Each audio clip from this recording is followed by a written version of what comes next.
This is going to be a quick introduction to data warehousing, enterprise data hubs, data lakes, and some of the more modern designs that are available out there. So if we're going to talk data warehousing thought leadership, this really started early with Inmon and Kimball, the two main thought leaders in this space. Now, Inmon produced a text called Building the Data Warehouse. It's up to its fourth edition now at this point. And Kimball had produced the Data Warehouse Toolkit, as well as several other things under the Kimball group. So Inmon predates Kimball, but we see out in the industry, we see hybrids of these two designs. Those are both very, very common. So you don't traditionally have a pure Inmon or a pure Kimball. Now, this is a notional architecture that can still be valuable in modern cloud-based designs. So it's worth your time to kind of understand some of the basics and how you got to your current designs. It's helpful to understand that historical precedence, because you will still see these designs quite a bit out in the field, as well as some of the concepts are relevant as you get into more of a cloud-based type of an architecture.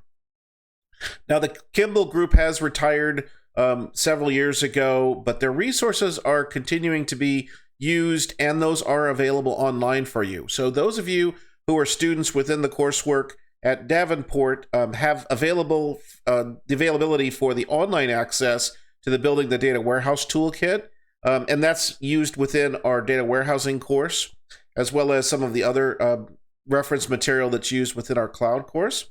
But we also have the Data Warehousing Toolkit that is available online. The information that's in that is available online at the Kimball group, and here's a link that can take you right to that section. And there's a wealth of information related to Kimball designs at that site. So let's talk a little bit about Inmon. So if you want to break this down into some of the basics, there's four main components that we talk about. First of all is the transactional systems. These are the systems which are doing the day-to-day transactions, such as your ERP system, for example. Your financial management systems, for example. So that has the primitive data. That's the transactional data that's used day in, day out. Every time you have a charge in like a credit charge in a store, for instance, that's a transactional system which would store that. So it's frequently updated, and it's optimized and designed for that type of interaction.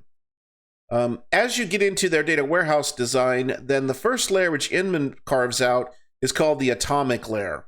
And this is where you're starting to see summarized views of the data, calculated factors within the data. This is where you start to see it.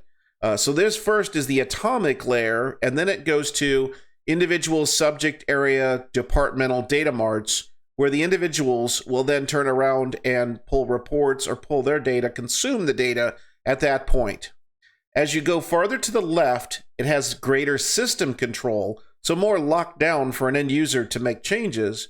And as you go further to the right, it gives greater user control. So the user has tremendous amount of flexibility with some of the stuff that happens in the data marts and the way that they consume that data. They have much more flexibility there than to, let's say, go into the atomic layer and change something about the data warehouse.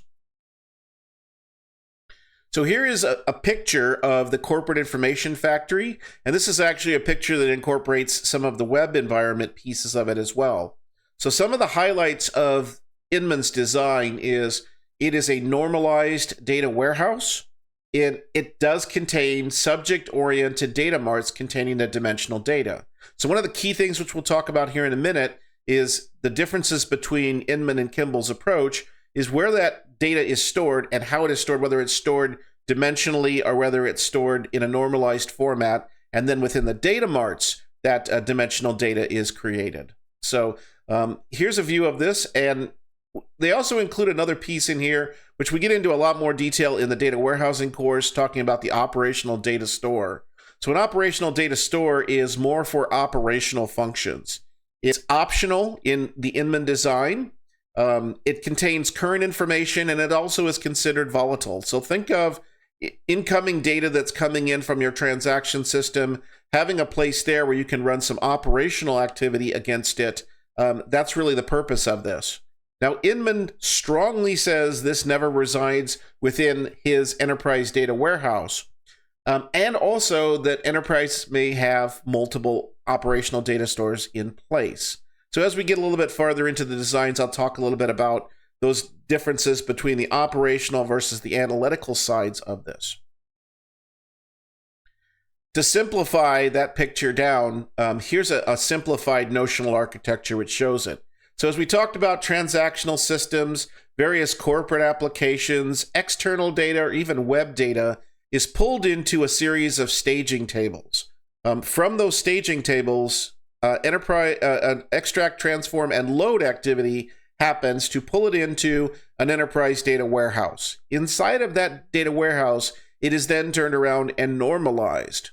From that normalized data, then they turn around and build departmental data marts. And those are very specific to the subject area. So for example, it wouldn't be uncommon to have a finance data mart, a sales and marketing data mart, other things, such as if you're in insurance, you might have an underwriting or an actuarial data mart that sits on top of it.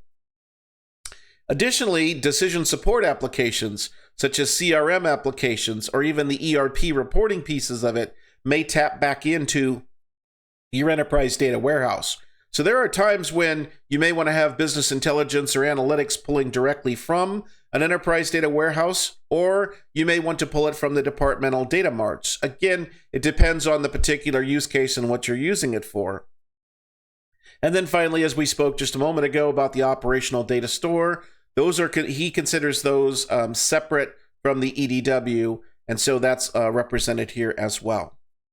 Now, throughout this, I'll be giving you the references to where this information is. In this case, it's in the Inmon text, which I showed you on the first slide. So when implementing one of these types of structures, and that's a key question, what's going to be the cost? What's going to be the implementation time frame? These give you some notional ideas. And as you get through a multi-phased approach, as he suggests, this allows you to deliver increasing business value while continuing to see increasing cost and complexity. So it isn't typically done as a one and done type of implementation, especially for larger organizations. If you're talking a small organization that doesn't have a lot of data, then maybe a data warehouse would have a single phase and then maybe iterations on it. But one of the things which Inmon talks about is the day N approach. And so that is, again, looking for phase 1, phase 2, phase 3. So in phase 1, you may do a quick 6-month proof of concept just to demonstrate, yes, there's value. And there'd be an amount of investment that would take place there. Then if you confirm that, yes, it's going to be valuable to the organization to implement a data warehouse, then you go to phase 2. That's where you actually deploy one. And then from that, you'd start creating departmental data marts. And then as you can see, depending on the complexity of your organization, you could have many of these or you may have few of these. And so this is often viewed as a multi-year effort, but could typically be broken down into a phase 1 of a proof of concept, then phase 2, an actual implementation, and a phase 3 of additional expansion of that. And you'll continue to go through iterations until you hit an end state, which in many cases, data warehouses will continue to grow as the demands and the requirements for the business change. Now, while there's some things here about 6, 12, 18 months, these are just to give you a notional idea that the second phase should take a lot longer than the proof of concept, the phase 1. And you may not even do a proof of concept. You may just go to the phase 2 part of it and start the deployment. But these would typically take, a proof of concept would be shorter than an implementation, which would be shorter than expansion and creation of a bunch of departmental data marts. So by contrast, here is Kimball's design. And Kimball talked about it as kind of a dining room experience, as you have a back room and you have a front room, or a kitchen and a dining room type of activity.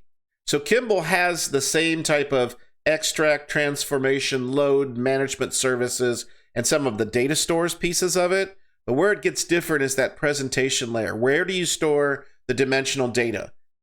Kimball's view is you store that within the data warehouse, so you have fewer partitions or fewer sections to have to go through in order to get to the final reporting and the consumption of the sources of the sort of services.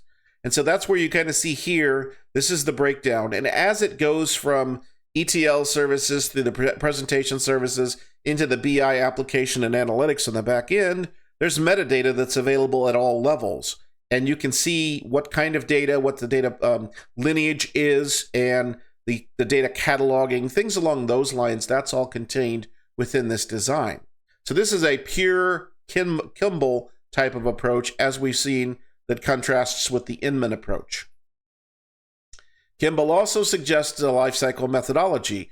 So very simple, as you saw, like the multi-phased approach that Inmon shows, Kimball has a much more, this is again, much more detailed version of this that shows you things like the technical architectural design, doing the dimensional modeling, then doing the physical modeling, physical design, then designing the ETL and the development, all wrapping up into a deployment and then additional growth and maintenance. So this is also seen as an iteration cycle that would repeat itself until you get to a final state.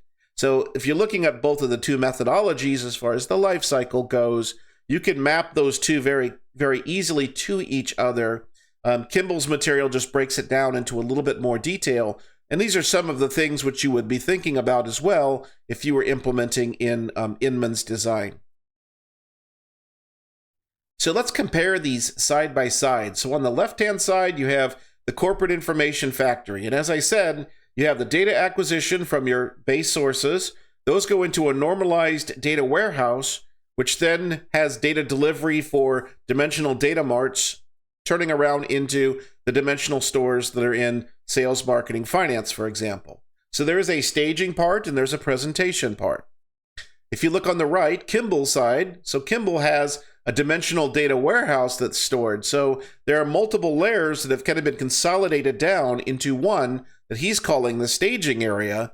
And then the presentation spot, that's where the dimensional data warehouse takes place. And so there you have different things like order pipelines, payments, inventories.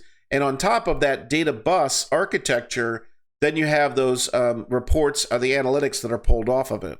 So if you want to look what's in common, that's what you see in the center here. So you have things such as order transactions, inventory snapshots, payment transactions, all residing over in the staging area. And over into the presentation layer, that's where you have things like the sales data mart, the marketing data mart, and the finance data mart.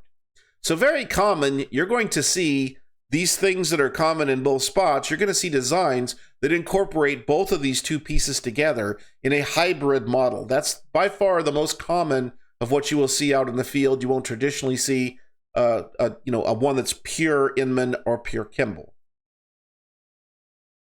So Kimball also suggests a hybrid version of it that kind of combines both of these two together. And so this gives you an idea of what one of these older traditional data warehouse designs for these hybrids would look like. So the staging area, which is in third normal form there, so it's a normalized data warehouse, is created. First of all, the staging area moving into the normalized data warehouse, then a staging area for the data warehouse in a dimensional structures. And then that's the data warehouse bus architecture, which is then pushed out to the dimensional data warehouse, the atomic and the summary layers at the presentation layer. So this is one of the examples of how Kimball is suggesting a hybrid model that you would see, again, could be quite common, especially when you have things like legacy data warehouses that were combined together into a new data warehouse or onboarded into a new data warehouse. It wouldn't be uncommon to see something along this lines.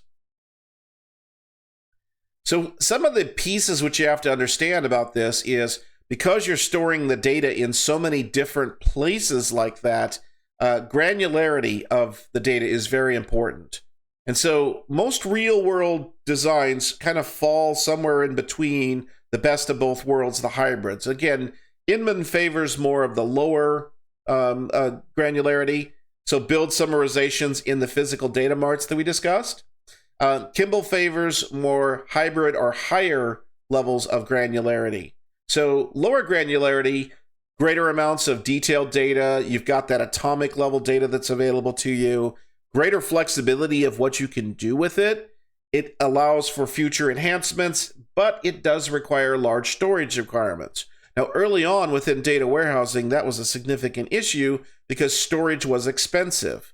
In today's world, storage is relatively inexpensive, and so storing multiple copies of things are not as big of a concern. Now the concern is more of the quality and how you keep those multiple copies in sync, not the cost or the amount of storage that you have to chew up for having lower granularity. By contrast, the higher granularity gives you more summarized or aggregated data. It's better for data warehousing, it's better for faster performance queries, it's also the one that has the lowest storage requirements. And when you think about analytics are trending, very often it's going to be looking at aggregated data. But as we've kind of seen, especially over the last couple of years, the explosion of the AI and machine learning type activities, the analytics pieces of these, having that additional detail is definitely of value, especially when you start talking about unstructured data, semi-structured data, large learning models, etc. Having the lower granularity could actually be a benefit to you. So we've kind of seen the tension between lower versus higher. Most real-world applications will fall somewhere in between. And this is also another example of something that you would consider if you were going to a cloud architecture. So this would be something that would be relevant as you look in that as well. Data partitioning, again, fell more into the time when you had to have data stored more carved out because of the storage requirements, as well as the performance requirements. Advances in compute and storage nowadays make this less of an issue, but there still is data partitioning strategies primarily based off of the region part of that.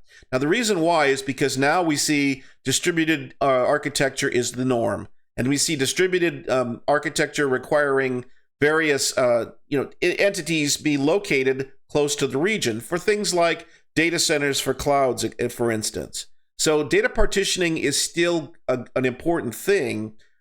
Previously, I would say date was more common because trying to segregate that out by date is a good carve out of the data unless you had major jumps from year to year to year.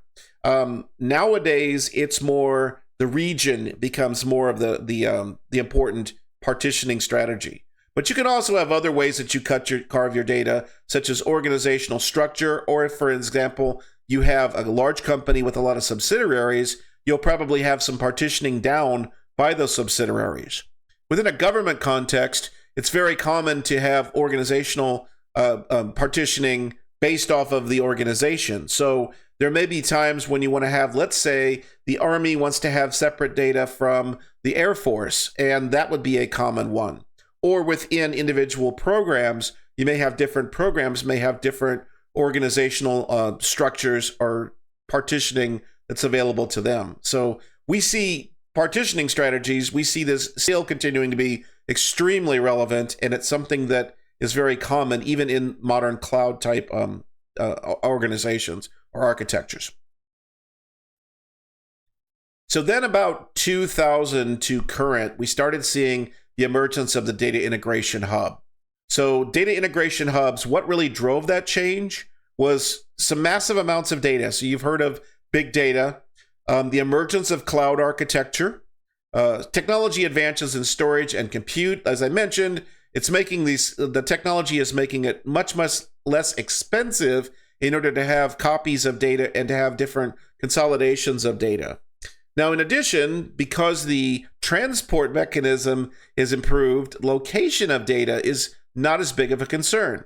So previously with like an Inmon design, you would consolidate all those transactional systems down into a staging area.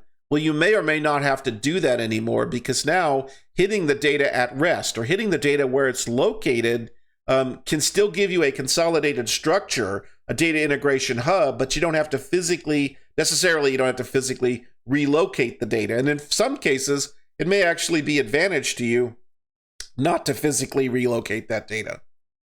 Unstructured and semi-structured data. So primarily when data warehousing started, it was very much about structured data. So transactional systems and very row column type organizations.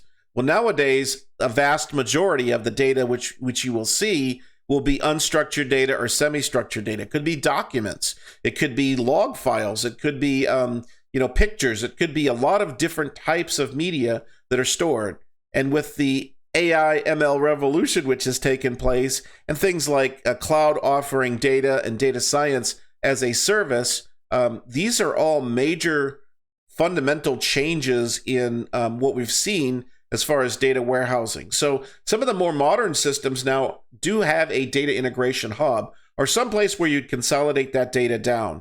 Now that offers you the ability to do some governance at that spot. So data governance would take place, being able to find what the authoritative data sources are. So while you may have redundant copies of data, understanding what's the authoritative data source and the lineage of that data from the source system down through the consumption of that data, that's tremendously important these days.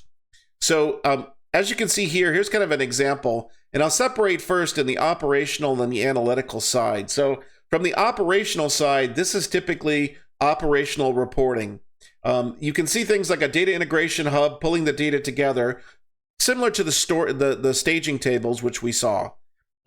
As we continue to march down, and you'll see I also have overlaid the traditional approach for data warehousing. After the staging area, getting into that operational data store, well, that's where this operational decoration of data typically takes place. So that's where you're going to start enriching the data, maybe tagging the data. And that's very common, especially with unstructured data, where you may have like documents where you want to go ahead and decorate that data, and you want to have specific identifiers going against it, which will then help on the right-hand side the analytical consumption of that. Now, typically at this point, you'd have operational reporting, which is pulled off of it too as well, and that's kind of represented on the left-hand side of that red line. On the right-hand side of the line is where traditionally you would see the data marts and the reporting pieces of it. So that's where analytical decoration of data would take place. Sometimes these two would be combined together, operational and analytical. You just have a single enrichment engine, but sometimes you may want to keep the operational data as is. And then as you start getting into the analytical data, that's where you may want to have specific tagging applied against it. Some of the technology which you see here, like the in-memory databases, in-memory consumption, Spark, Redis, things along those lines. You see the API frameworks, which we mentioned a little bit a moment ago. This is typically where data lakes would be sitting, so large congregations of the data coming together, and the consumption in different systems. Now, we'll talk very briefly about Hadoop here. Hadoop was a major technology that gave us a step forward in data integration and the consumption of the data. Hadoop is still very popular out there, but now we're seeing other products such as Databricks coming up that are helping in some of these places too as well. So then the consumption of that data, this should be very tried and true. You see things like predictive analytics, the AI machine learning things, text analytics, advanced analytics, business intelligence, ad hoc reporting, and even user sandboxes. So these have continued to evolve in that whole space as well. But this gives you an idea. Starting about 2000, we started to see more of these modern designs looking towards integration of data into a data integration hub, and then from that hub, pushing it out into decoration of the data and the analytical consumption of that data. So briefly on Hadoop, Hadoop was one of those technologies which gave us a real step forward. And it used a technology called MapReduce to help with the data processing pieces of it. Here gives you a good view of some of the individual pieces of Hadoop. So for example, HCatalog controls the table and schema management for it. Zookeeper is your coordination. The file system that it sits on is the Hadoop distributed file system. So that allows you to have data spread out across many different areas and then consolidate that up, consuming that with MapReduce. Now within the cluster, the Hadoop cluster, Yarn helps with some of the resource management. So balancing it out across multiple nodes within that cluster, that's something that Yarn helps out with. And then we've got things such as Hive that's available out there. And while it just mentions here Hive query and pig scripting that goes along there, Hive really is, you consider that kind of a data warehouse. It stands up a data warehouse-like structure on top of your MapReduce and your HDFS. So let's talk about the value proposition. So as we've kind of seen this exploration, now we're getting into more of the data lake piece of it and the cloud architecture of it. So one of the ways which this was talked about is like the 4 stages of of the data lake. So as you run up on this diagram here, you can see on the left-hand side, you see the types of data. So the data with the immediate needs, the data with future needs, going all the way up to all data. And then on the bottom, you can see like the users. So users closer towards self-service and users towards high touch. So we've heard a lot about data lakes, and data lakes is probably the most common of these, but they can also expand that out. If you want to start, you can start with like a data ocean. You can have a data lake within a data ocean. So many different kind of carve outs of that data, getting it down into more of a data pond, which would be more subject area, and then data puddles, more specific department area. See, as we continue to move towards this data lake type approach, we see a better, faster, cheaper data warehousing. This is what this is giving us, this type of architecture. And that's really driving us towards data-driven designs, which is good. The biggest challenge, and I have this in red, the biggest challenge we have, more data is not necessarily better data. Understanding what the data is, quantifying and qualifying that data, validating that data, those are all very important. So one of the common industry terms which we talk about is the data swamp. So just throwing a whole bunch of data together into a giant data lake or data ocean is not going to produce the analytical value that you may be seeking. So avoid the data swamp. That's a common term that we use out in industry that I would encourage you. Couple of different views of architecture here. Here's the AWS and Azure, probably the most common. Within our coursework, we focus more on the AWS side, but understanding that there's very similar type connections between both of these two. In most cases, there's a ability or a tool that's available for you, whether it's lake creation or some of the other Azure tools that are available to you. But these are command line or automated processes that you can use in order to create your data lakes. Typically, these would sit in an S3 bucket, and from that S3 bucket, you'd be able to pull data out and stand up your structure, being able to provide that metadata that we talked about, being able to have the IDAM roles into as well. So again, not going too far deep into some of the AWS or the Azure architecture, because this is kind of giving you the overview. But as you can see, we've kind of walked it back from the early starts of data warehousing to what we're seeing inside of cloud architecture. So you still have transactional systems or sources. You still have the consumption of those sources, the organization of those sources, and then putting those into something that an end user can consume. What we see with cloud, though, is cloud is giving us the opportunity to provide these as services and to have these to where they can scale up, where they can scale down with demand. So as requirements change, as you have more data that comes into the system, you don't have to go back and physically buy more servers, configure more servers. Those are already stood up for you. You simply add additional capability. So these are tremendously flexible pieces that the end user and the consumers of your data, as well as the infrastructure, the support folks that work on your systems. These are all very, very valuable. So hopefully that was a good introduction for you. I'm giving you some additional references here. If you have any questions, obviously reach out. But again, gives you a good overview of some of the things related to cloud and data architecture.